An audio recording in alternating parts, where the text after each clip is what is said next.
नमस्कार। Exam happy by Jharkhand channel में आपका स्वागत है। तो दोस्तों जुड़ चुका हूं मैं यहां पर आप सभी के शिक्षक भर्ती परीक्षा को लेकर के। तो आपको हम बताते चले, यदि आप शिक्षक बनना चाहते हैं, यदि आप जेटेट पास करना चाहते हैं, सहायक आचार्य परीक्षा पास करना चाहते हैं, सहायक अध्यापक आकलन परीक्षा पास करना चाहते हैं, अब तक आपने महसूस किया होगा कि यदि आप में से किसी ने फेल किया है तो वो फेल करने की चांसेस जो होती है 2 नंबर, 4 नंबर, 5 नंबर, इसी के अंतराल में लोग फेल करते हैं।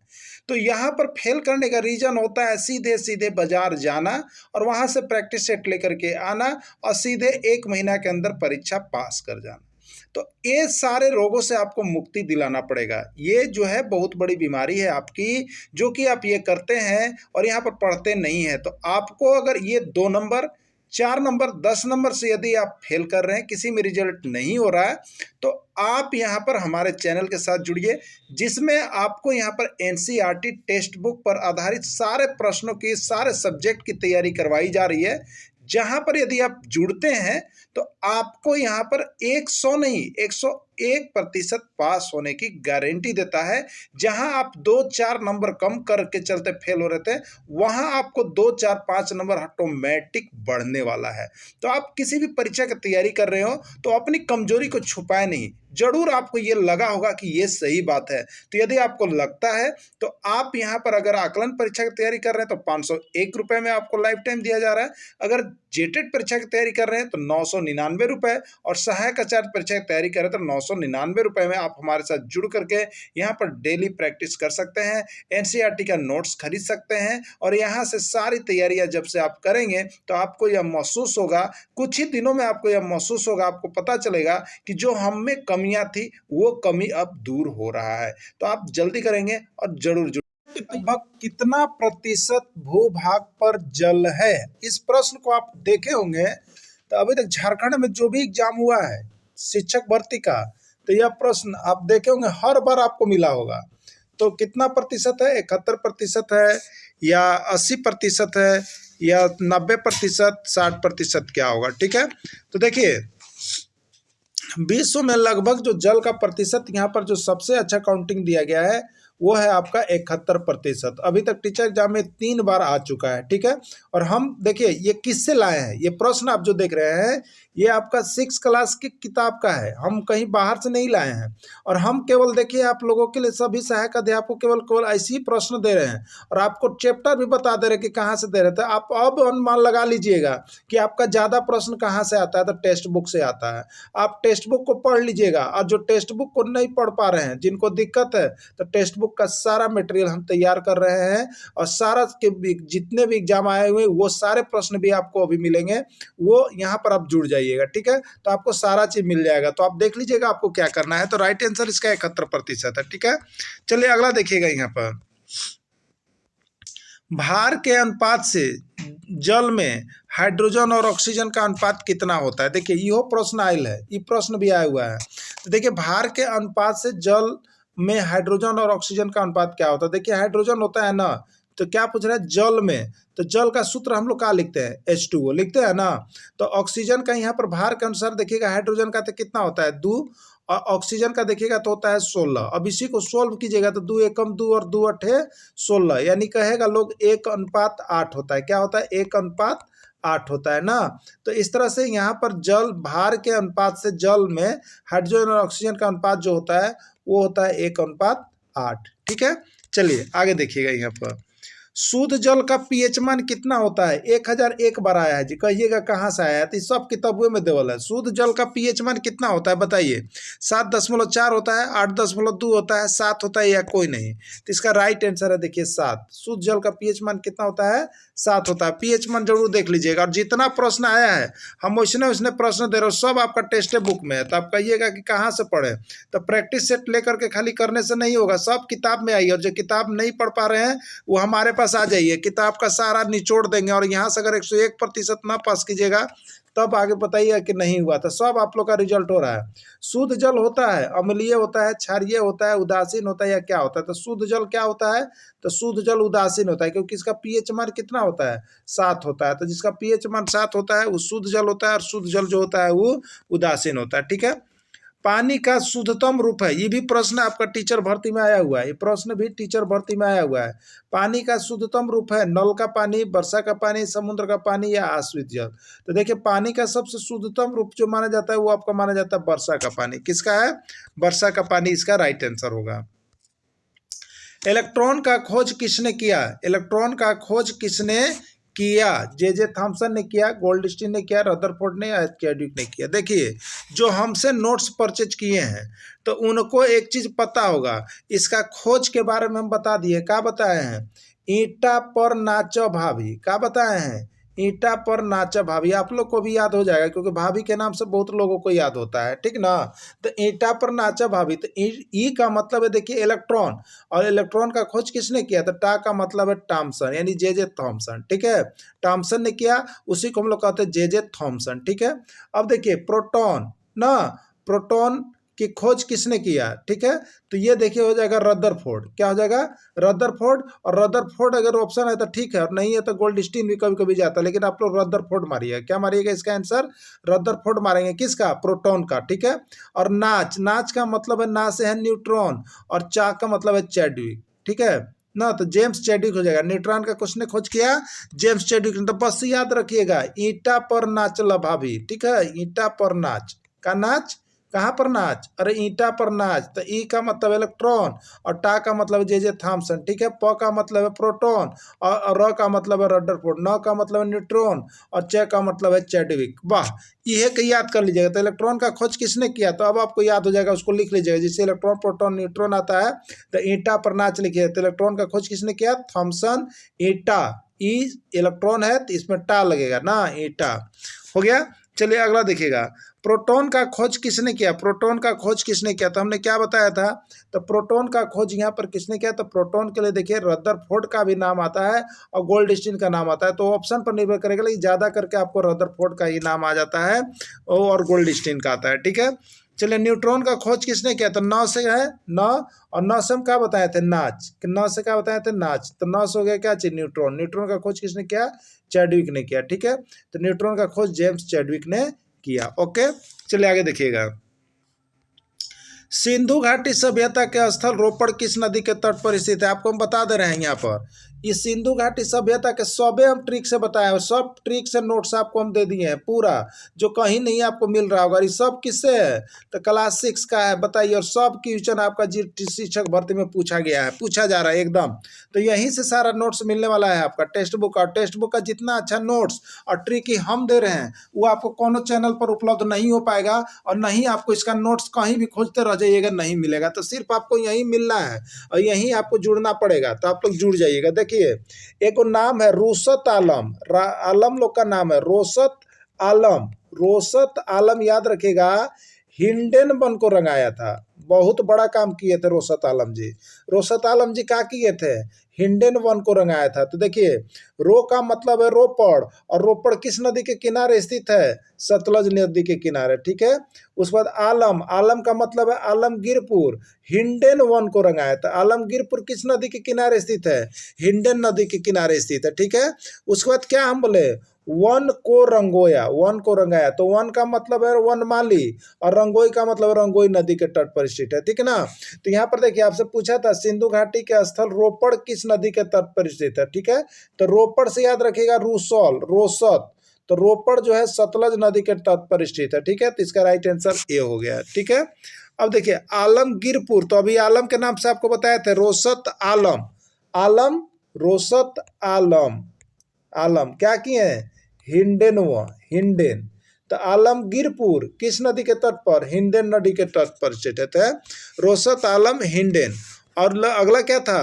वन को रंगाया। तो वन को रंगोया, वन को रंगोया, रंगोया। तो वन का मतलब वनमाली, और रंगोया का मतलब रंगोई नदी। यानी वनमाली जो है किस नदी के तट पर स्थित है?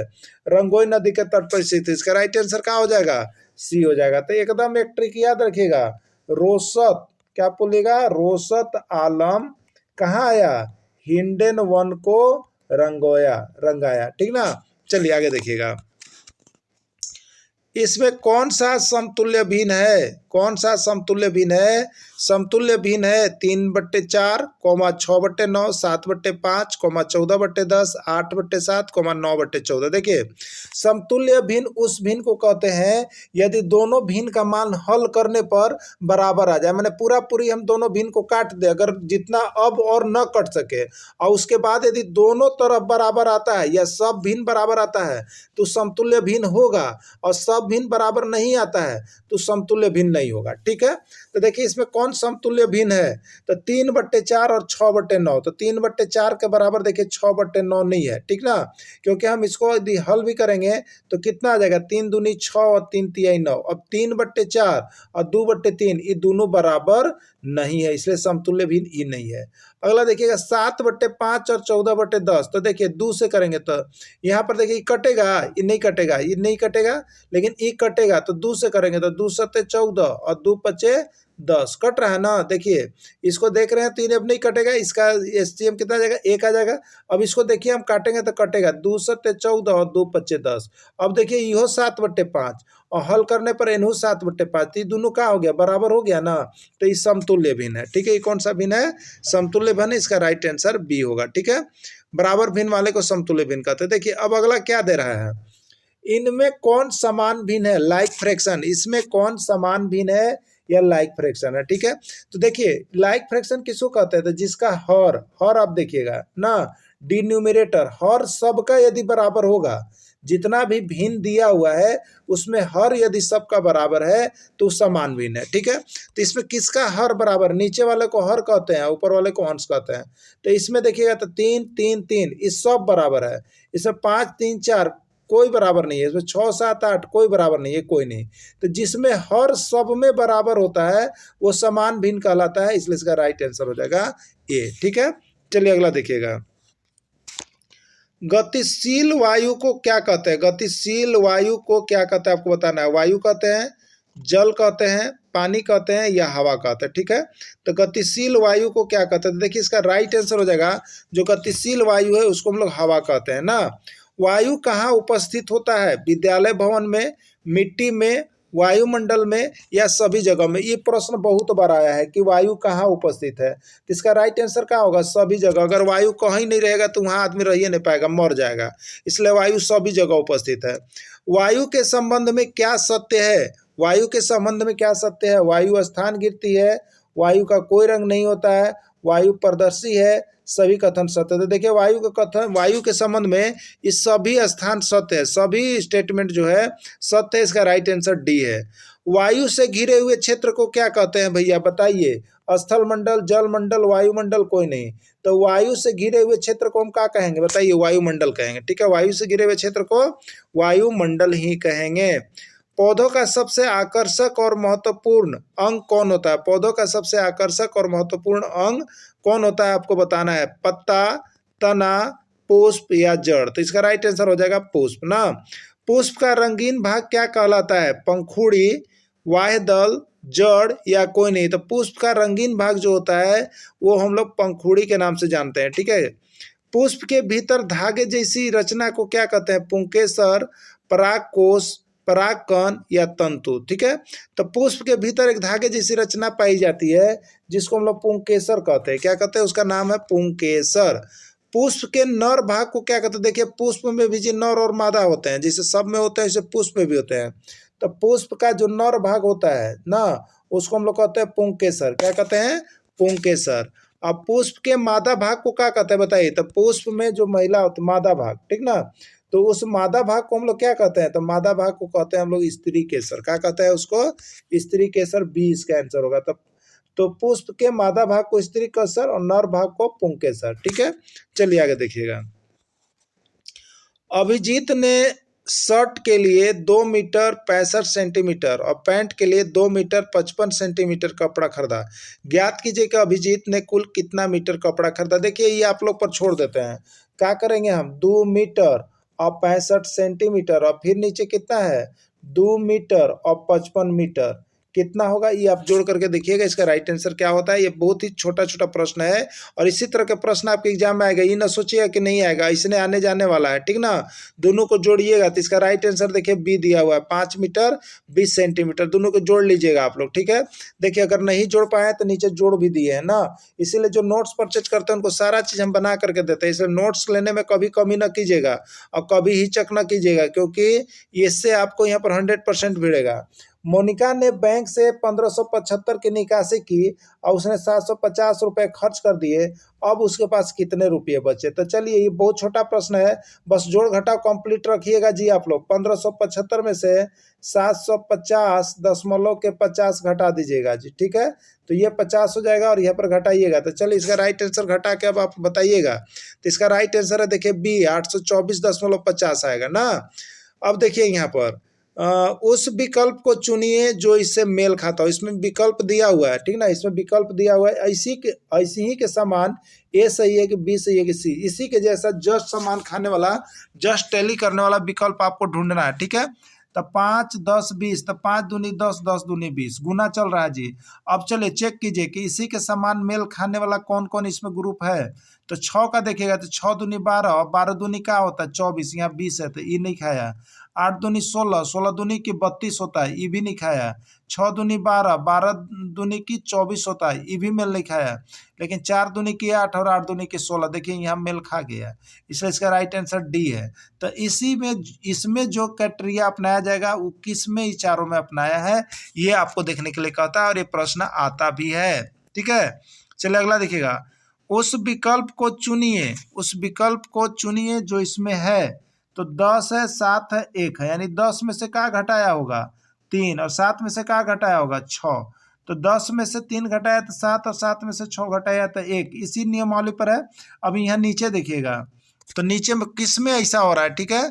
तो 10 यानी 3 और 6 का चल रहा है, 3 और 6 का। तो 5 में से 3 घटाएंगे तो कितना आएगा 2, 5 माइनस 3 2, और 2 में से 6 घटाएंगे तो कितना आएगा -4। तो ये शुरुए आंसर आपको मिल गया है। लेकिन और सबके चेक कीजिएगा, और सबके चेक कीजिएगा। 8 में से 3 घटाएंगे कितना होगा 5, और 5 में से 5 घटाएंगे तब 0 होगा। और हमारा शुरू बार क्या दिया है 10 में से 3 गया 7 और 7 में से 6 गया 1, यानी शुरू बार 3 घटाना है, उसके बाद 1 घटाना है। अगर वैसा आया है तो उसको देखना है, तो वो पहला में ही आ गया है। अब 6 में से देखिए पहले क्या करना है 3 घटाना है और फिर 6 घटाना। तो ये भी नहीं आ रहा है, ये भी नहीं आ रहा है। राइट आंसर इसका क्या हो जाएगा? तो राइट आंसर आपका आया यहाँ पर 10 में से 3 गया 7, तो यहाँ पर कौन था 5 में से 3 गया 2 और 2 में से 6 गया 4, -4, ठीक है। तो ये राइट आंसर ए हो गया आपका, ठीक है। तो इस तरह से देखिए इसमें सीरीज के अनुसार देखना पड़ेगा। 200 रुपये की राशि को ए और बी के बीच में 1:4 में बांटा जाता है, तो बी को कितनी राशि मिलेगी? देखिए ऐसा प्रश्न बहुत ही आसान होता है। बी को कितना राशि मिलेगी? तो बी के लिए हम क्या करेंगे, तो 200 रुपये है, उसको ए और बी के बीच में, तो शुरू वाला ए है बाद वाला बी है, ए और बी में बांटा गया है। तो अब ए और बी का अनुपात, तो बी का अनुपात यदि हमको बताना है तो बी का अनुपात लीजिए। तो बी का कितना मान है 4, और नीचे लीजिए टोटल माने जितना अनुपात है, तो 1 और 4 मिलाकर के कितना हो गया 5, और इंटू कुल राशि, तो कुल राशि कितना दिया हुआ है 2, यही कर देंगे। तो 5 से ये 200 कितना बार में 40 बार में, और 40 चौके कितना हो गया 160 बचा, यानी 160 बचेगा, ठीक है। तो 160 किस में है? बी में है, यही इसका राइट आंसर हो जाएगा ना। देखिए आगे 500 रुपये की राशि को 2:3 में बांटा जाता है। यह राशि राम और रहीम के बीच में बांटा जाना चाहिए। रहीम को कितना राशि प्राप्त होगा, ठीक है। तो देखिए यहाँ पर क्या कहा है 2:3 में बांटा जाता है। यह राशि राम और रहीम यानी शुरू वाला राम है और बाद वाला रहीम है, ठीक है। तो रहीम को कितना राशि प्राप्त होगा? तो रहीम कौन है? तो पहला बार है राम ना, यह राशि राम, तो पहला बार ये राम और ये रहीम। तो रहीम का मान निकालना तो क्या करेंगे रहीम का राशि अब बट्टे कुल करते हैं। तो 2 और 3 कितना हो गया 5, और इंटू कुल राशि तो कितना हो गया 100, यानी 5 से 100 तो कितना हो गया बताइए 500, और 3 में 100 से गुना करेंगे तो 300, यानी इसका राइट आंसर कितना आ जाएगा 300 आंसर आ जाएगा, ठीक है। चलो देखिएगा यहाँ पर a गुने बी बराबर बी गुने ए गुने बी बराबर बी गुने ए। क्या कर रहा है? ये क्रम चेंज हो रहा है, मतलब जो शुरू बार था वो अब लास्ट में होगा और जो लास्ट वाला था वो शुरू में होगा, तो इसको क्रम विनिमय नियम कहते हैं। और किसका, तो यह गुना का चिन्ह है, इसलिए गुना का क्रम विनिमय नियम कहलाएगा। अगर जोड़ होता तो जोड़ का कहलाता, तो क्या कहलाएगा, गुणन का क्रम विनिमय नियम। ए बिल्कुल सही है, ठीक ना। अंकों को गुना के रूप में लिखकर दोनों तरफ क्रम को बदलना गुणन का क्रम विनिमय नियम कहलाता है। ये हुआ। वह संख्या ज्ञात कीजिए जो x से 7 अधिक है, तो 7 अधिक है, x से 7 अधिक है, तो x में क्या करेंगे, हम 7 जोड़ देंगे। x में यदि हम 7 जोड़ देंगे तो x प्लस 7 हो गया, और यही इसका राइट आंसर हो गया, ठीक है। आगे देखिएगा, शिक्षकों का स्तर ऊंचा होना चाहिए क्योंकि वे अत्यधिक मानसिक कार्य करते हैं, समाज के लोगों से मिलते हैं, भावी नागरिक को तैयार करते हैं, अधिक श्रम करते हैं। तो देखिए, शिक्षक का स्तर इसलिए ऊंचा होना चाहिए क्योंकि वे क्या करते हैं, तो वे भावी नागरिक को तैयार कर रहे थे। बच्चा को पढ़ाना मतलब वो कल का भावी नागरिक है, तो भावी नागरिक को तैयार कर रहे थे, ठीक है। शिक्षक को समाज में स्थान बनाने के लिए किसी राजनीतिक पार्टी में रहना चाहिए, अपने दायित्व को निभाना चाहिए, रंगदारी करना चाहिए, या सभी, ठीक है। तो देखिए, शिक्षक को समाज में स्थान बनाने के लिए जो है अपने दायित्व को निभाना चाहिए। आपको जो ड्यूटी मिला है उसको सिर्फ आप निभाइए, आपका समाज में ऐसे ही स्थान मिलता रहेगा। प्रश्नवाचक चिन्ह के स्थान पर कौन सी संख्या आएगी, ठीक है। तो 1 4 9 16 25, ठीक है। तो कितना हो गया, 1 4 5 ना, 4 5 9, 9 7 16, 16 8 25। तो देखिए, एक में कितना, ये जो एक में कितना जोड़ा, 3, ठीक है। फिर 4 में कितना जोड़ा, 5, 5 जोड़ा। फिर यहाँ पर 9 में कितना जोड़ा, 7 जोड़ा। फिर 7 जोड़ा, उसके बाद देखिए 16 में कितना जोड़ा, 9 जोड़ा। तो अब 25 से आगे कितना जोड़ेगा, 11 जोड़ेगा। तो 25 10 35 1 36 होगा, इसका राइट आंसर 36 हो जाएगा, ठीक है। चलिए अगला देखिएगा, प्रश्नवाचक चिन्ह के स्थान पर कौन सी संख्या आएगी, 12 11, 12 में से 1 गया 11, 11 में से 2 गया 9, 9 में से 3 गया 6, 6 में से 4 गया 2, और 2 में से 5 जाएगा, ठीक है। तब 2 में से 5 जाएगा तो कितना बचेगा बताइए, 2 में से 5 जाएगा तो -3 बचेगा, यही इसका राइट आंसर हो जाएगा ना। देखिए, 7 सेंटीमीटर 6 सेंटीमीटर 6 सेंटीमीटर, यह किस प्रकार का त्रिभुज है, तो इसमें क्या है, 2 गो भुजा बराबर, आप देख रहे हैं 2 गो भुजा बराबर है, तो जिसमें 2 गो भुजा बराबर है वो समद्विबाहु त्रिभुज है। कौन सा त्रिभुज है, समद्विबाहु त्रिभुज है। इसमें समद्विबाहु कहाँ ऑप्शन है, तो सी नंबर में है, बिल्कुल सही है, ठीक है। अब देखिएगा आगे, क्योंकि 2 भुजा बराबर तो समद्विबाहु हो गया। नेक्स्ट देखिएगा, यह किस प्रकार का त्रिभुज है, 6 सेंटीमीटर 8 सेंटीमीटर 7 सेंटीमीटर, कोई भी भुजा बराबर नहीं है। देखिए, कोई भी भुजा बराबर नहीं है, तो जिससे कोई भी भुजा बराबर नहीं होगा उसको हम लोग किस में डालेंगे, विषम बाहु में डालेंगे, ठीक है। चलिए आगे देखिएगा, अगला है 9 सेंटीमीटर 3 सेंटीमीटर 4 सेंटीमीटर 5 सेंटीमीटर, तो त्रिभुज किस प्रकार का है, तो इससे कोई भी भुजा का मेल नहीं खा रहा था, कोई भुजा बराबर नहीं है, तो उसको हम लोग विषम बाहु त्रिभुज कहते हैं। 2 गो भुजा मेल खाएगा तो समद्विबाहु त्रिभुज कहते हैं, ठीक है। और बाकी एगो अलग है। आगे देखिएगा यहाँ पर, अगला है, शिक्षा निम्नलिखित में से किसका एक शक्तिशाली साधन है, सामाजिक रूपांतरण का, व्यक्तिगत रूपांतरण का, सांस्कृतिक रूपांतरण का, या सभी। देखिए, शिक्षा ऐसा चीज़ है जिसमें ये सारी चीज़ें को खिलाया जाता है और सारी चीज़ें खानी चाहिए, बिल्कुल सही है आपका, ठीक है। एक शिक्षक के लिए सर्वाधिक चुनौतीपूर्ण कार्य क्या है, विद्यार्थी को गृह कार्य करने के लिए तैयार करना, शिक्षण और सीखने की प्रक्रिया का आनंददायक बनाना, अनुशासन बनाए रखना, कक्षा में अनुशासन बनाए रखने के लिए यहाँ पर अधिक कार्य करना चाहिए ना। तो कक्षा में अधिक रहने के क्या करना चाहिए, देखते हैं, तुरंत थोड़ा नीचे हो गया है। तो कक्षा शक्तिशाली माध्यम सामाजिक रूपांतरण का है। एक शिक्षक के लिए सर्वाधिक चुनौतीपूर्ण कार्य है विद्यार्थी को गृह कार्य कर लिए तैयार करना, शिक्षण को सीखने की प्रक्रिया को आनंददायक बनाना, कक्षा में अनुशासन बनाना। तो इसका राइट आंसर है देखिए बी आपका, ठीक है। चलिए अगला देखिएगा, विश्व का सबसे बड़ा महासागर कौन है, विश्व का सबसे बड़ा महासागर कौन है, ठीक है। प्रशांत महासागर, अटलांटिक महासागर, आर्कटिक महासागर, या अंटार्कटिक महासागर, ठीक है। तो विश्व का सबसे बड़ा महासागर जो है आपका, वो है आपका प्रशांत महासागर। विश्व का सबसे गहरा महासागर कौन है, प्रशांत, हिंद, अटलांटिक, या आर्कटिक, कौन है। तो इसका राइट आंसर देखिए प्रशांत महासागर। किस महासागर की आकृति वृत्ताकार होती है, किस महासागर की आकृति वृत्ताकार होती है, हिंद महासागर, प्रशांत महासागर, अटलांटिक महासागर, या कोई नहीं, ठीक है। तो इसका राइट आंसर हो जाएगा प्रशांत महासागर।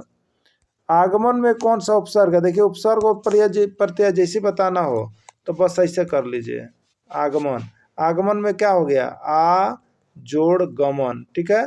तो उपसर्ग, उपसर्ग माने जो पहले वाला लगता है, यदि पहले क्या लेगा, आ लगा तो आ उपसर्ग है। क्या है इसमें, आ जो है आपका उपसर्ग है। चलिए आगे बताइएगा। आगे उत्थान में कौन सा उपसर्ग है, उत्थान में कौन सा उपसर्ग है। तो उत्थान को जो हम लिखते हैं तो उत और जोड़ का लिखते हैं, थान लिखते हैं, ठीक है। उत जोड़ थान, तो क्या हो जाएगा उत्थान। तो इससे पहले जो लगा उपसर्ग है, जो बाद में लगेगा वो प्रत्यय है। जो पहले लगा उपसर्ग है तो उपसर्ग यहाँ पर 5 है, 5 में क्या हो गया यहाँ पर, तो आपका उत्थान में कौन सा उपसर्ग लगा है, ठीक है।